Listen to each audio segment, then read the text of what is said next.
We are back. Today, I have a very special video for you guys. And by very special, I mean, I thought about it this morning and I thought it'd be a fun thing to talk about. So, I want to talk about the Pokemon that should return in Regulation MC. I'm assuming that's what it's called. I have 5 Pokemon here that I want to talk about. But before we talk about those Pokemon and why they should return in Regulation MC and why I think they'd be healthy for the metagame, I want to plug the Venezuela Grand Charity Tournament. There was an earthquake that happened in Venezuela that caused some pretty heavy damage, and this tournament's being put on to promote donations to the relief cause. If you want to check it out, it happens Saturday, July 18th. There'll be a link to it in the description down below. In order to register, you just have to choose one of their selected charities, donate at least $5, and prove it to them that you donated, and that'll let you into registration. But yeah, I just want to make sure you guys are aware of that. It's a great cause, and I want to promote it as much as I can. So yeah. But moving on to the video, we are going to talk about 5 Pokemon that should return in Regulation MC. I'm going to give my reasons for them returning and talk a little bit about the metagame and how I think it would affect them. So yeah, before we do that though, we should talk about the Pokemon that are currently relevant in the metagame. So, as we all know, Garchomp is the most used Pokemon in the format. The most used Mega Pokemon is Charizard, followed by Aerodactyl, and then I believe, Staraptor. And believe it or not, Staraptor I don't think is like an impressive force in the metagame. I think Staraptor is probably just fine where it is. So I'm not super concerned with beating that, but I do have a Pokemon that does handle that in my top 5. But the reason I want to make this video is because the changes between Regulation MA and MB were so minor that the top team in Regulation MB is basically just the top team from Regulation MA, but with a Life Orb on the Garchomp. It's, you know, Garchomp, Kingambit, Incineroar, Basculegion, Charizard, Tailwind sort of thing, right? Like that's like the standard team that you see going on. Now, Double Mega with Mega Floette is also pretty high in usage, so that is another thing that we should consider. But there are only a few Pokemon that entered the metagame that have sort of shifted it one way or another. I think the ladder metagame and the tournament metagame are 2 very different things, so I'll be speaking mostly from the tournament metagame, but these do affect the ladder metagame. As far as tournament metagame, there's a lot more Staraptor, there's a lot more Mega Raichu, a lot more Mega Metagross, but as far as like, well, that's like ladder, but as far as tournament goes, it is remaining mostly the same at the top. We see a lot of Delphox, Blastoise, and we see a lot of Charizards on offense, with like the newest iteration of the team being a Charizard dual weather team where they have a Pelipper and a Charizard, Venusaur, Basculegion sort of thing going on. These Pokemon have been relevant since day 1 of MA, and with MB coming around and kind of hardly changing anything, a lot of people are concerned with the stagnating metagame and if there's any way that it can be kind of remedied.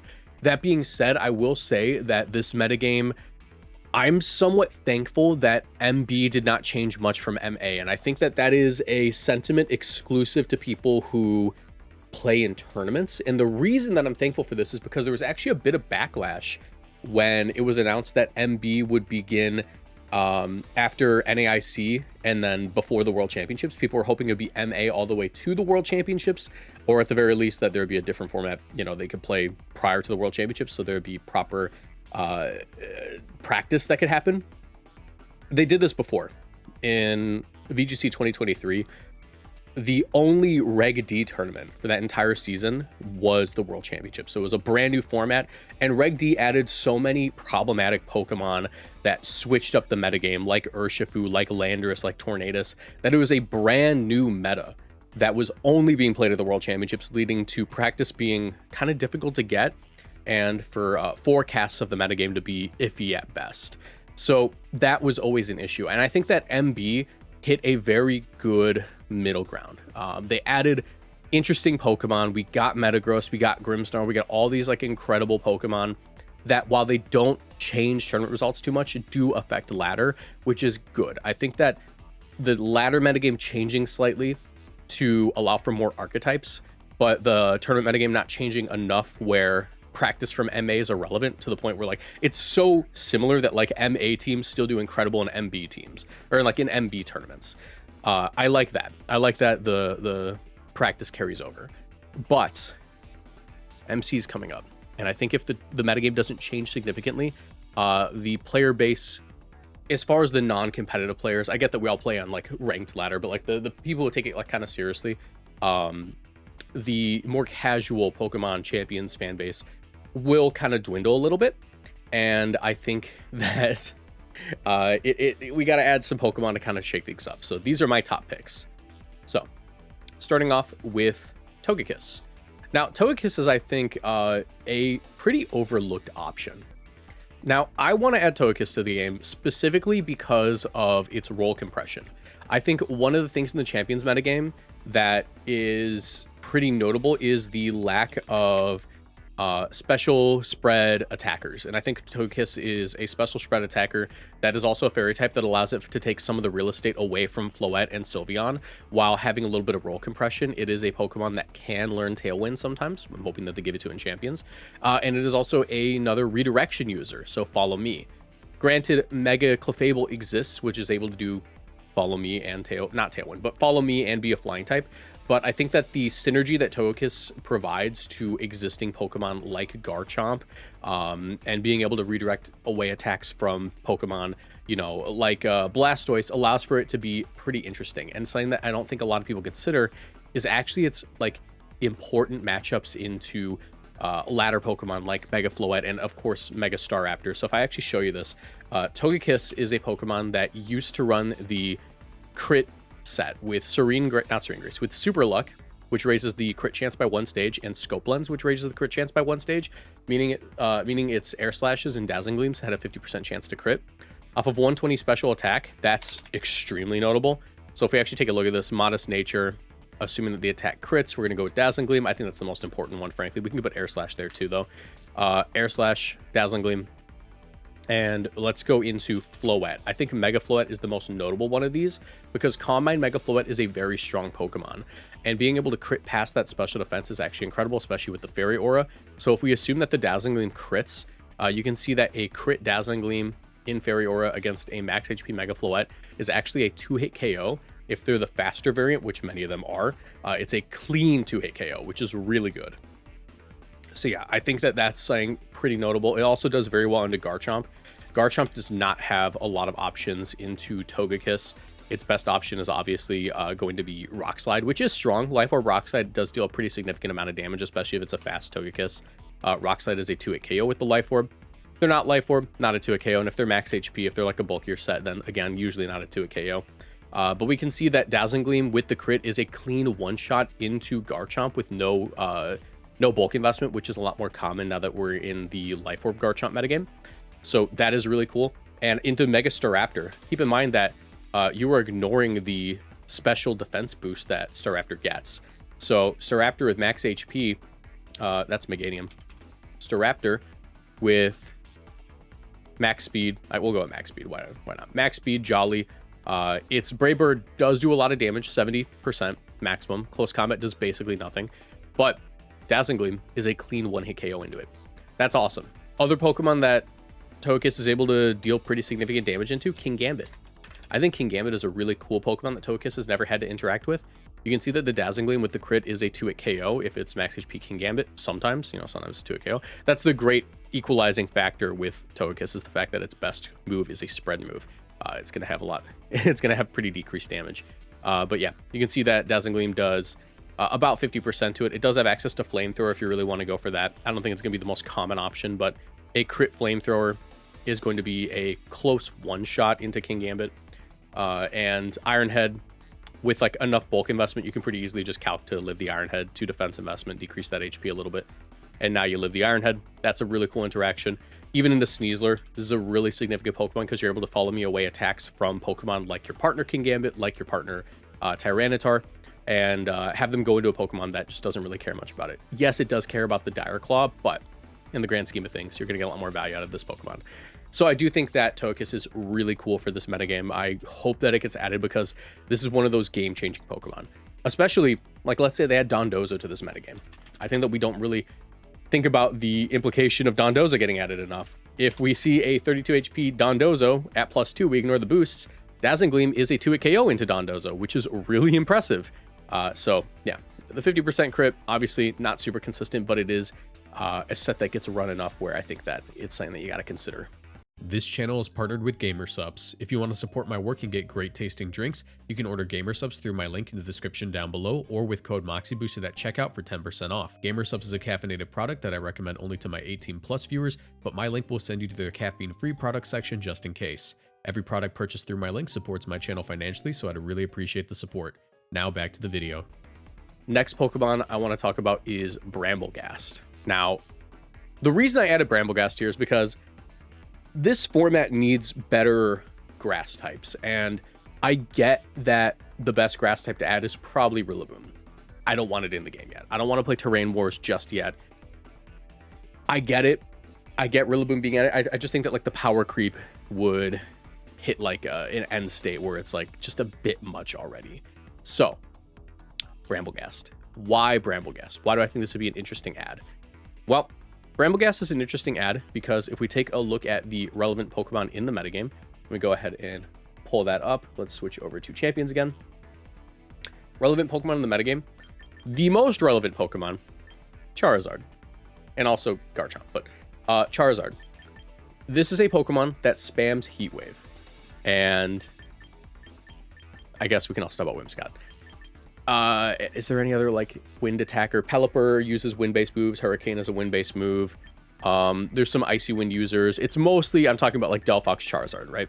I think that Bramblegast interacts interestingly enough with the metagame that it could be worth looking into. It gives us a powerful grass type attacker that is immune to Fake Out. It has the option to click Poltergeist into a Mega Charizard after getting that boost and dealing really significant damage. I can actually pull up that calc right now. If you don't know, Bramblegast has this ability called Wind Rider, where it's immune to wind-based moves, and it gets a boost from Tailwind. If it gets hit by a wind-based move, or if Tailwind is active, then it gets +1 attack. So, being immune to Charizard's single best move, and getting an attack boost from that is a pretty significant thing that it can do. Let's go 32, Jolly, assume +1 into a non-bulky Charizard. We can see that fast Charizard is going to get hit by Poltergeist, which will always deal damage to Charizard because Charizard's Mega Stone can't be knocked off. And you can see that a +1 Poltergeist is a guaranteed one-shot into non-bulky Charizard. Now, if it is a bulky Charizard, suddenly it's not so guaranteed, but it's a very strong Focus Sash user. It does have access to Shadow Sneak, which is really cool. And yeah, I just think it interacts interestingly enough with the metagame where it gives us a new Pokemon that can fit onto existing archetypes. You can put a non-Venusaur grass type on Charizard teams where it plays well with Charizard, but also, you know, because it benefits from the Tailwind from Whimsicott. Charizard also likes to play next to Farigiraf, obviously. Bramblegast really appreciates that since it doesn't worry about Sucker Punch anymore. And yeah, it's just like a nice mid-tier grass type that would interact well with the metagame. I think that like we're kind of lacking that sort of thing right now. Most of the grass types that we have are just kind of broadly low tier, or they're named a Venusaur, or Megascovelin, or Sinistcha. Like they play more supportive roles, and I think that like a strictly offensive physical grass type would be a really nice add. So yeah. Gastrodon. Why do I think Gastrodon needs to get added? This game has basically no good earth power users. Special ground moves are at a premium. We look at earth power users who are ground type. We can see that if we sort by special attack, the best one is Mega Camerupt, and then Mega Garchomp, and then Base Camerupt, Mega Swampert. As you can see, special ground types are rare. And granted, special ground type attackers are rare in the broad sense of the game. The other ground types that could be added to be strong special attackers include Nidoking, Nidoqueen, because they have Sheer Force, which boosts their special attacks. They're actually known to be special attackers despite the fact that they have a higher physical attack stat. And of course, Landorus, which I would hope that we wait a little bit before adding Sheer Force Landorus to the game. Gastrodon is incredible as a speed limit on the game. Gastrodon not only matches up well into rain teams, being able to be kind of a hard stop to the whole thing as it walls Archaludon. It's able to deal significant damage to it with Stab Earth Power. It walls Pelipper, and it's able to switch it on Basculegion, nerfing that heavily, because Storm Drain will just redirect all water types attack into it. But it also just is, like, I get it's going to be like a buff for Sun, and I get that we don't want to buff Sun that much, but I think that there are Pokemon that can be added to the game to nerf Sun as well. And I think it's worth adding Gastrodon, even if Sun gets a minor buff in that way. Gastrodon just slows down the pace of the game pretty significantly. It's a Pokemon that is able to toss out yawns, make the game just a little less like rocket taggy. Yeah, Gastrodon is a very strong Pokemon, known for its bulk and its, I wouldn't say mediocrity, but its middling record in VGC, where it's kind of seen as like that Pokemon that shows up and wins a tournament randomly. I think that its matchups into important metagame Pokemon like King Gambit, Archaladon, and Basculegion are well worth the minor buff to Sun.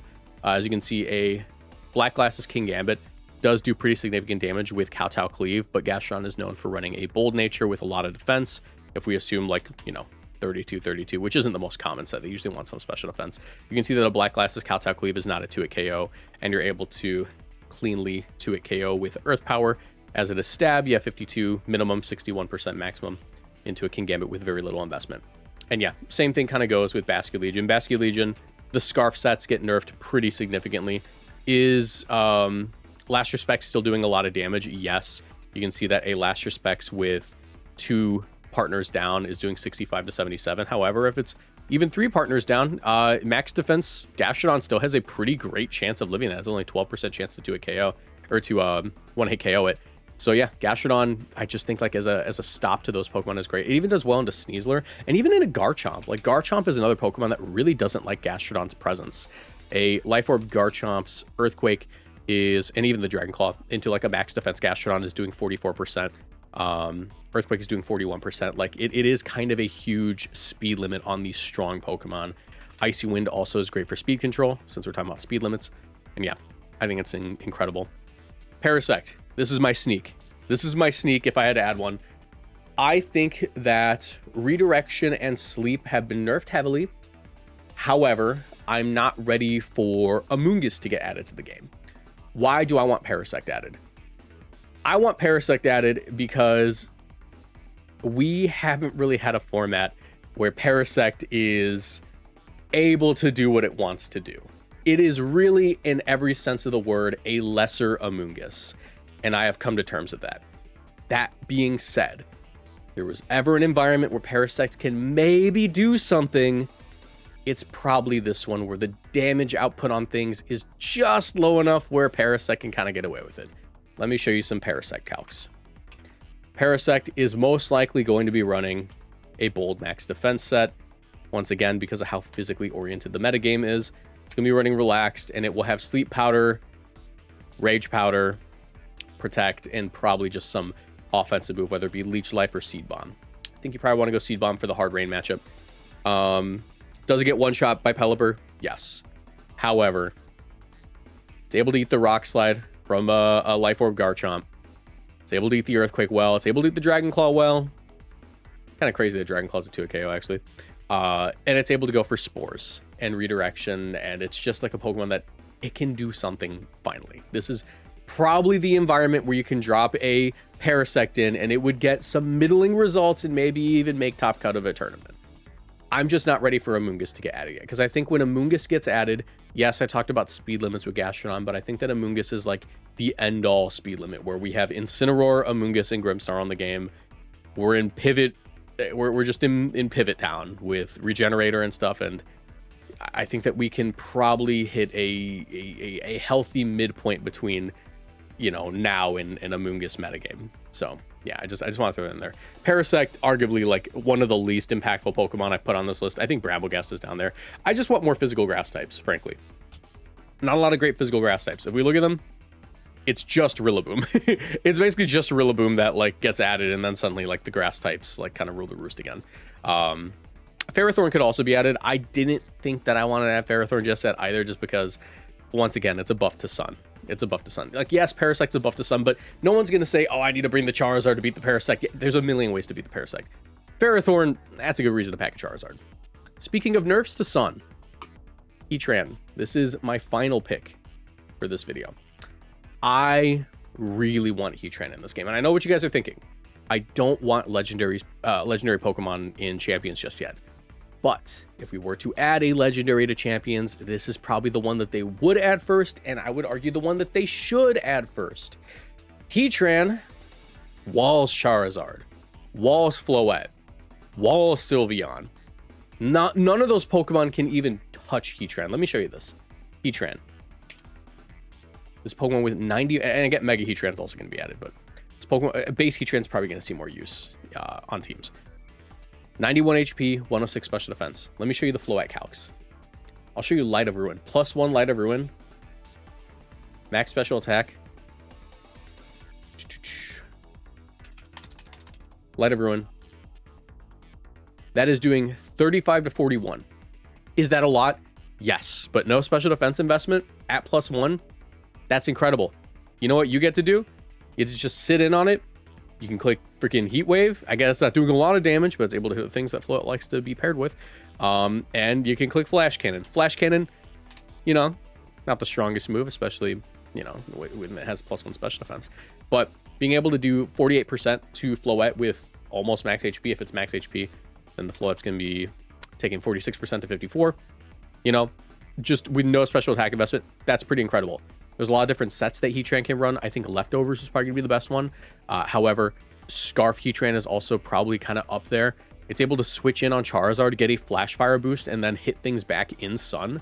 Let me show you that one, actually. Charizard. Fast offense. We'll assume that this thing gets the Flash Fire boost, which... Turn that on. Give it Heat Wave, max special attack, modest nature. Sun, Heat Wave. You can see that Heat Wave in Sun to a Charizard. Keep in mind, this is a spread resisted move. After that Flash Fire boost is doing freaking 50% to a Mega Charizard. Why? Into Kingambit. We'll get rid of the boost here and also the Sun. Kingambit heavily threatened by Heatran. It's able to do 73 to 86% with this move into Kingambit.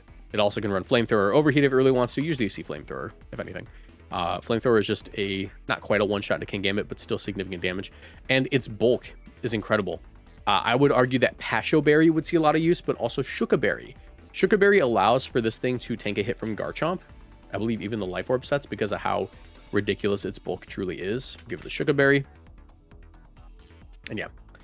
You can see Earthquake from Life Orb Garchomp is doing 95% maximum. That allows for Heatran to throw out a Flash Cannon into the Garchomp, hopefully getting major damage, if not like KOing it from like a chipped state, or a chunked state rather. And yeah, it just fits well into the metagame because it just completely counters a ton of things. So if we look at the relevant Pokemon in the game, obviously it's not countering Garchomp, but it is able to tank the hit, which is notable enough. The other Pokemon in the metagame, Kingambit, it beats that. Incineroar, it actually pretty handily beats Incineroar in most situations because it runs Earth Power. It beats Charizard, it beats Sinistcha. Basculegion, obviously it doesn't beat that. However, you know, Pasho Berry is an option. You can probably calc it to tank certain hits from this thing. It's able to completely destroy Whimsicott. It pairs well with Farigiraf. It beats Sylveon. It's able to tank a hit from Sneasler pretty easily. It doesn't take a lot of investment to do that. You get major damage on Sneasler with Flash Cannon at -1 after the close combat. Doesn't care too much about Aerodactyl. Those Rock Slides are neutral against it, but it's able to hit it with super effective Flash Cannon, which is great. Archaludon, it's a special attacker that gets access to Heat Wave and Stab Fire moves. Obviously, that's going to be useful into Arch. Doesn't like Pelipper, doesn't like Staraptor. Doesn't mind the Venusaur matchup as long as you're running Shuka Berry. Does well into Grimmsnarl, does well into Raichu. It does have Focus Blast, but does well into Torkoal. It's just like a Pokemon that, like, it's relevant enough that it shakes up the metagame. What I'm looking to do with these Pokemon that I've picked is basically shake up the metagame in a way that is relevant enough that teams will have to adjust a little bit and, like, things shift around, so it's not just the Sun show for the rest of, like, the summer, but also adds like some fun pieces that allow for creative team building, like Brambleghast, like Parasect, and even Gastron. You can make the argument that Gastron is like creative. I went with these 5 Pokemon because I think they hit that nice midpoint where we're not power creeping so much that things kind of just reach the end state. Like, I don't want Rillaboom, I don't want Urshifu, I don't want those guys in just yet, but I want these like mid-tier pieces that will be able to kind of change things a little bit. But yeah, those are my 5 picks. Let me know what you guys think should be added in the comment section down below. Obviously, we do get Mega Heatran as well. I want to talk about that just a little bit really quick. Mega Heatran, ridiculous. Absolutely ridiculous. 175 special attack. We'll talk about that later. 6'7". Shout out 6'7". Thank you for watching. Goodbye.